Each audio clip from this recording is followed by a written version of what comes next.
RCF.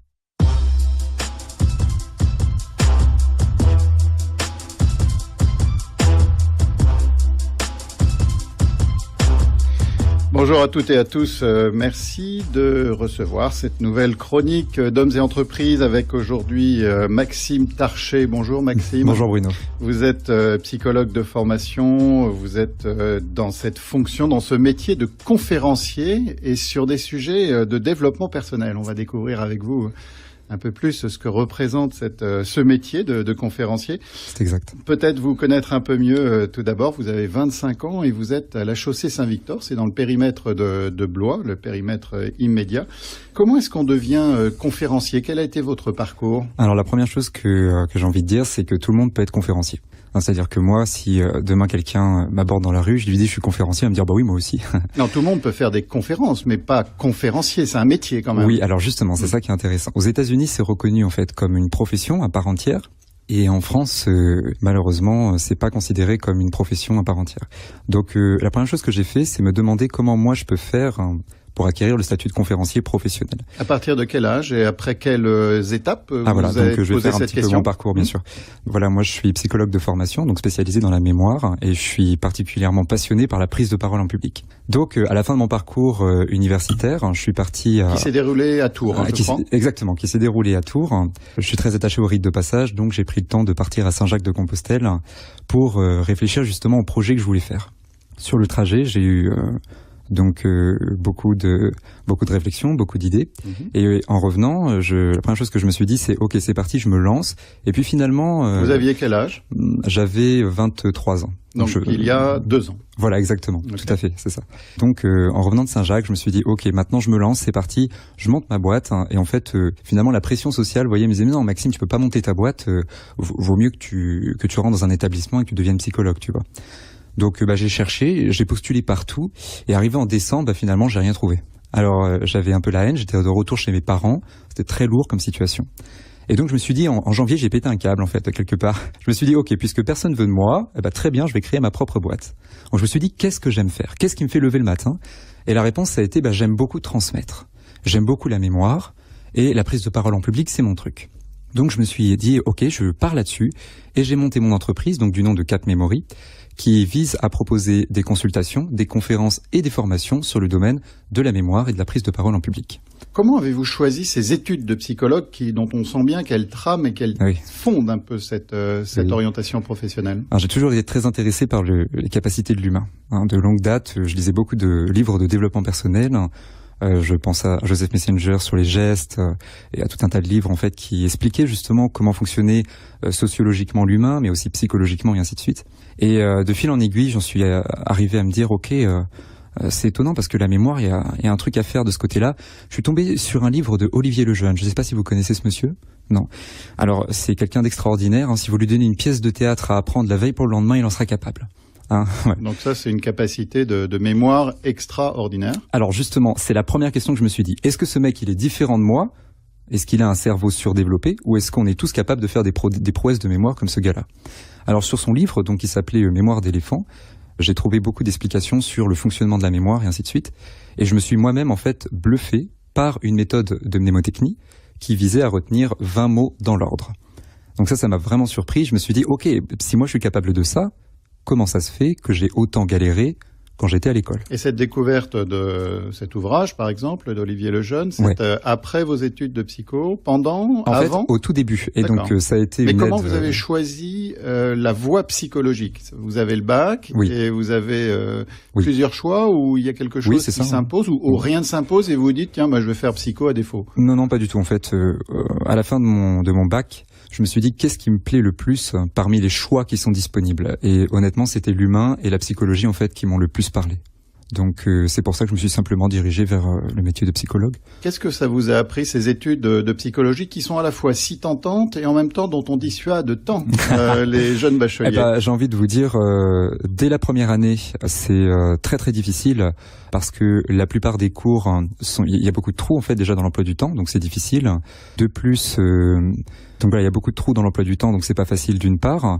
D'autre part, quand vous démarrez les études de psychologue, on vous motive pas spécialement. C'est-à-dire que vous êtes dans une fac avec plus de 600 personnes, et quand il y a plus de 600 personnes, faut assurer, quoi. Il faut passer quelque part à travers l'aspect un peu rébarbatif des cours et poursuivre. Et ça, c'est pas facile. Vous avez arrêté les études de psychologie à quel niveau pour basculer dans le champ professionnel? Vous estimiez prêt après 2 ans, 3 ans de formation? Non, pas du tout. En fait, je suis psychologue, donc j'ai fait les 5 ans. Donc 5 ans. Voilà, c'est ça. Donc psychologue, c'est 5 ans, c'est 3 ans de licence et 2 ans de master. Donc il y a une sélection à partir du master 1. Et je m'avais m'adressé à toutes les personnes qui sont en psycho. Bon courage pour la sélection du master 1 au master 2, parce que si vous avez fait 4 ans et que à la sélection du Master 1, vous n'êtes malheureusement pas sélectionné, il y a très peu de place, eh bien, vous n'avez pas le titre de psychologue d'une part, ça vous le savez, mais d'autre part, il y a très peu d'emplois en fait. C'est soit on a le titre, soit on l'a pas, quoi. Et je trouve ça très difficile de mettre la sélection à la 4e année. En médecine, au moins, c'est clair, c'est très difficile, mais c'est à la première année. Donc voilà, je tenais à avertir les personnes qui sont en psycho que c'est à la 4e et donc que c'est difficile. De façon très courte, ce qu'on apprend à travers des études de psychologie, c'est que l'homme est très compliqué, ou on n'apprend rien parce que c'est trop compliqué? Très court.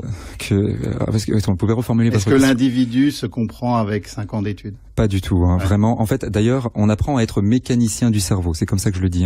Vous allez apprendre en tant que psychologue à passer des tests. Et quand vous aurez des gens en face de vous, je parle aux futurs psychologues, c'est plutôt psychothérapeute qu'il faut être. Et là, il faut gérer l'humain. RCF. La joie se partage. La joie d'être ensemble. Hommes et entreprises. Sur RCF.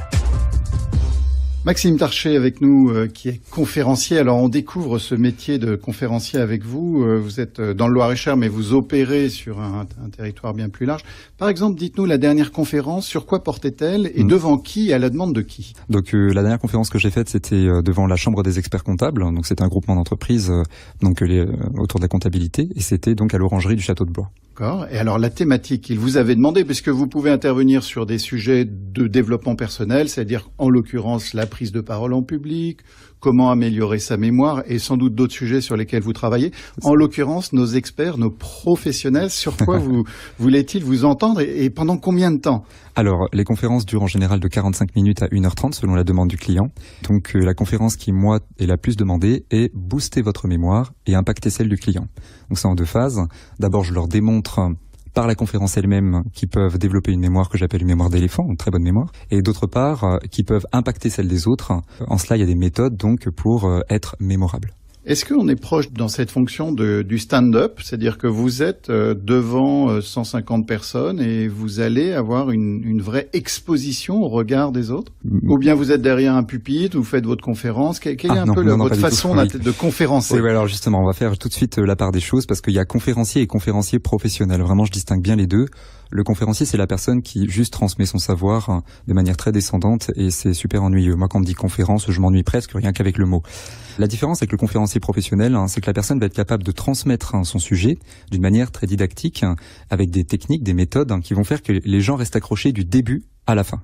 Et ça, c'est vraiment balèze à voir. Moi, la première conférence professionnelle que j'ai vue, j'ai été scotché. C'est un ami à moi qui s'appelle Michael Aguilar, qui fait beaucoup de conférences en France. Et c'était l'une des plus belles conférences que j'ai vues. J'ai été à la fin avec des yeux écarquillés. J'avais appris énormément de choses. Et je me suis dit, waouh, c'est vraiment ça, transmettre de l'information. Et c'est tout un art. Prenons par exemple un enseignant qui nous écouterait. Qu'est-ce qu'il gagnerait à emprunter quelque chose de votre façon d'intervenir en tant que conférencier? C'est quoi le truc que vous avez découvert et qui fait vraiment le conférencier moderne? Alors, j'ai envie de dire, il y a plusieurs points en fait. Je fais aussi des interventions dans les lycées et les universités. La question qui revient dans les universités, c'est comment on fait pour que nos élèves soient motivés, etc. Parce que c'est bon, ça en fait la question du prof. Il n'y a pas de réponse toute faite déjà à cette question, parce que s'il y avait une baguette magique, ça Comment être captivant? Comment être captivant? La première chose, c'est, je pense, d'être passionné soi-même par son métier. Donc, parce qu'il y a des professeurs pour qui c'est difficile, mais même si on est passionné par son métier, des fois on va transmettre des choses qui ne nous passionnent pas. Et moi, quand je parle d'un truc qui me passionne pas, je suis pas très passionnant. Donc la première chose à faire, peut-être, ça serait de s'auto-convaincre que ce qu'on dit, c'est super formidable. Et c'est très difficile, parce que professeur, c'est un métier qui, je trouve, très difficile. D'une part, on a des gens qui sont formés à transmettre des informations d'une manière didactique, avec passion, et d'autre part, on leur donne un truc tout fait, on leur dit, voilà, c'est ça qu'il faut transmettre. Alors, il y a une dissonance, quoi. Alors, maintenant, ils sont dans leur salle, ils sont convaincus et passionnés par leur matière, la mathématique, la philosophie. Ouais. Et quel est le ferment de comme ça, de capture d'attention que vous leur transmettez? C'est dans la gestuelle, c'est dans la voix? Oui, bien sûr, il y a tout ça. Le plus important. Alors, la gestuelle, d'une part, si vous vous rappelez de Charles de Gaulle, on s'en rappelle beaucoup pour ses grandes mimiques, etc. On sait que la gestuelle compte énormément. Donc, oui, la gestuelle, mais la gestuelle, elle vient dès lors que vous êtes aligné avec ce que vous disiez, en fait. Ou ce que vous dites. Vous disiez. Mais tout ça se passe simultanément, donc, ce que vous dites. Et donc, la première chose, ça va être effectivement la gestuelle. D'autre part, ça va être la voix. Donc, il en faut une, hein. Donc, voilà. C'est nécessaire d'en avoir une. Deuxièmement, la voix. Qu'est-ce qu'elle a, cette voix? Voulez-vous nous faire une voix captivante, là, maintenant? Alors, première chose que je vais dire, c'est, voilà, je peux vous faire des moments, en fait, où il va y avoir des rebondissements, des changements de voix, des changements de variation de rythme, bouger de gauche à droite un peu de la scène. Enfin, ça, ce sont des petites choses à mettre en place. Je pense que le principal, ça va être de comment vous allez faire participer les élèves. C'est-à-dire que plus un élève va enseigner aux autres... Et donc là, vos préceptes valent aussi pour un cadre d'entreprise ou un président d'association qui anime un groupe. Hein. On est d'accord. Continue. En fait, ça s'adapte à plein de choses. Je dirais que voilà, la première chose à vous poser comme question, si vous voulez que les gens retiennent ce que vous avez à dire, il y a une infographie qui montre que qu'il y a 95% de rétention au niveau mémoriel dès lors que vous transmettez quelque chose, que vous enseignez quelque chose à quelqu'un. Donc moi, j'essaierai de trouver des astuces pour que, par exemple, les élèves ou les PDG, ça dépend avec qui vous êtes, puissent à leur tour enseigner quelque chose aux autres. Maxime, on va vous proposer d'écouter une musique que vous avez choisie, que vous aimez bien, et ce sera juste après que vous nous en donnerez le titre et votre motivation à la proposer à nos auditeurs. Merci d'avance. Ça marche.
Hommes et entreprises sur RCF. RCF. Hommes et entreprises.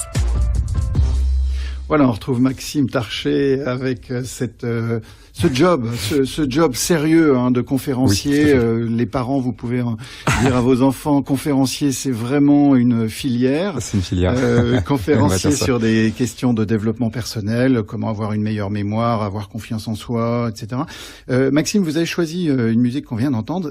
Quel est le sens de ce titre? Alors, la musique que vous avez entendue, c'est un extrait de Welcome Home, donc qui est la musique de Radical Faith. Cette musique, pour moi, elle me parle parce que le titre Welcome Home, et ce que ça évoque quand vous l'entendez, c'est le retour à la maison. Et quand je suis parti à Saint-Jacques-de-Compostelle, c'est une musique que j'ai beaucoup écoutée sur le chemin. Et pour moi, en fait, ma maison était devenue le chemin lui-même. Et donc, c'est quelque chose qui m'a beaucoup parlé. Je voulais la faire écouter aux auditeurs, puisque c'est sur le chemin de Compostelle que j'ai eu l'idée de faire cette entreprise et de faire ce que j'aime finalement. Est-ce que vous y retournez sur ce chemin? Et peut-être, à travers cette question, c'est de vous demander vers quoi cheminez-vous en tant que chef d'entreprise, conférencier? Alors, sur le chemin de Saint-Jacques-de-Compostelle, j'y suis allé une fois en partant de Blois, en allant jusqu'à Finistrat. Pour moi, j'ai pas envie d'y retourner. Donc une seule fois? En une seule fois, voilà, ça faisait 1600 bornes à peu près. Et donc, il y a d'autres voies sacrées en fait que j'ai envie de faire. J'ai fait la voie de Rome aussi cet été. D'accord. Donc partir du col du Grand Saint-Bernard et aller jusqu'à Rome. Et j'ai très envie d'aller jusqu'à Jérusalem à pied. C'est mon grand projet d'ici quelques temps. Et vers quoi cheminez-vous sur un plan professionnel? C'est quoi la prochaine étape? Vous avez créé votre entreprise il y a plusieurs semestres. Pas tant que ça finalement. Elle est assez jeune. Tout à fait. Elle est en train de se construire. Vers quoi allez-vous? Connaissez-vous vos prochaines étapes? Oui, tout à fait. Alors l'étape que j'aimerais atteindre, ça serait de pouvoir générer en fait un revenu passif, c'est-à-dire grâce à la formation en ligne, que je puisse avoir une tombée d'argent par le domaine de l'internet et de la formation en vidéo. Donc je vais mettre ça en fait en place d'ici janvier-février. D'accord. Vous allez donc monétiser en ligne sur Internet le contenu de vos conférences ou des trucs, des recommandations? Voilà, donc des méthodes, tout à fait. La particularité de ce que je souhaite proposer, c'est que ce seront des méthodes pour mémoriser directement des connaissances. Donc si vous m'ajoutez sur les réseaux sociaux, vous verrez à partir de janvier, février, donc là si on est en mars effectivement, avril, mai pour le coup. Donc il y aura des contenus vidéo qui proposeront aux jeunes notamment, mais aussi aux personnes après adultes, de mémoriser des connaissances toutes faites. Ça va être par exemple table de multiplication, mais aussi verbe irrégulier, apprendre l'anglais, des méthodes finalement pour apprendre plus vite. Vous insistez sur cette notion de mémoire. Qu'est-ce qui fait aujourd'hui qu'on a une mémoire dont on se plaint toujours, quel que soit l'âge, on n'a jamais assez de mémoire, alors que on envie sans doute son iPhone dont la mémoire, quant à elle, est illimitée. Alors, je pars toujours du principe qu'on a tous une mémoire d'éléphant. Vraiment? Oui, vraiment. D'accord. On a tous une excellente mémoire. Seulement, la plupart des gens s'arrêtent en disant, attends, moi tu me donnes le numéro de téléphone, j'arrive pas à le retenir. Oui, c'est vrai, mais c'est parce que vous utilisez la mémoire à court terme.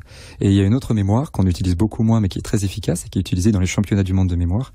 C'est la mémoire épisodique. Donc c'est une mémoire, simplement, c'est la mémoire des souvenirs. Dans épisodique, vous entendez le mot épisode, les épisodes de notre vie. Moyen mnémotechnique pour retenir la mémoire des souvenirs. Et si on passe par cette mémoire, on retient mieux. Le conférencier que vous êtes, que dirait-il à des collègues ou à des parents? On va rester sur cette image de la transmission d'un métier, d'un savoir-faire. Quel est le plaisir qu'on a à conférencer? Alors là, c'est super comme question. Alors moi, en fait, oui, je suis conférencier, mais d'autre part, je suis aussi psychologue. Donc j'ai mon cabinet, je reçois des gens, etc. D'accord. La conférence, c'est l'occasion pour moi de toucher plus de gens, parce qu'en fait, je dis beaucoup de choses en tant que psychologue autour de la mémoire que je dis aussi en conférence. Donc c'est un impact plus général. Ça évite que je répète 150 fois la même chose. Là, il y a 150 personnes qui ont entendu le truc. Donc on est super efficace. Ça, c'est une chose, mais surtout on partage plus largement. Oui, exactement. On partage plus largement. Alors moi, je trouve ça super de voir les regards s'illuminer à la fin d'une conférence avec les gens qui se disent « Ah, mais je suis capable de ça ». J'ai mémorisé ça pendant la conférence, parce que ce qui fait aussi l'originalité de mes interventions, c'est que je propose aux gens de mémoriser tout un tas de choses pendant la conférence, mais sans qu'ils s'en rendent compte. Et donc à la fin, il y a un effet choc, en fait, ils font « Waouh, je suis capable de ça, c'est impressionnant ». Et donc il y a tout un tas de questions qui émergent, mais alors attendez, si je suis capable de ça, pourquoi mon enfant galère à l'école? Pourquoi moi-même j'ai galéré à l'école?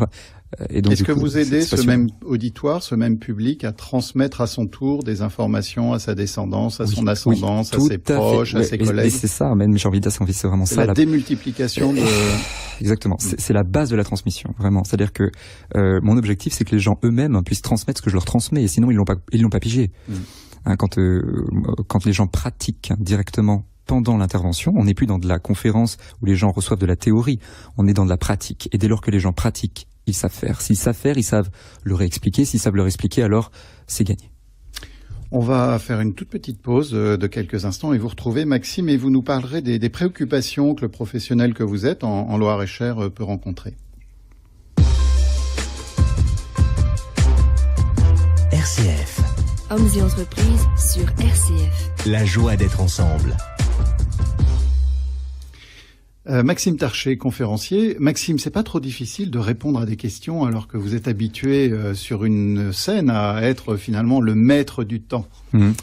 Si, parce que en fait, vous me l'avez rappelé d'ailleurs à plusieurs reprises, Bruno, c'est que le temps est beaucoup plus limité en radio et donc c'est un exercice nouveau pour moi. J'avais pas encore eu l'occasion de parler à la radio. Mais une conférence en même temps, vous promettez 55 minutes, par exemple, vous les tenez. Pile poil. Ouais. Oui, mais là, expliquer quelque chose qui finalement prend du temps sur la mémoire, les gens attendent une baguette magique. Oui, avec des méthodes, ça peut être dingue, mais quand même, il faut du temps pour apprendre. Et donc, c'est pareil, il faut du temps pour expliquer. Et si j'ai qu'une minute, faut que j'aille à l'essentiel et j'ai peur de passer à côté de certains points.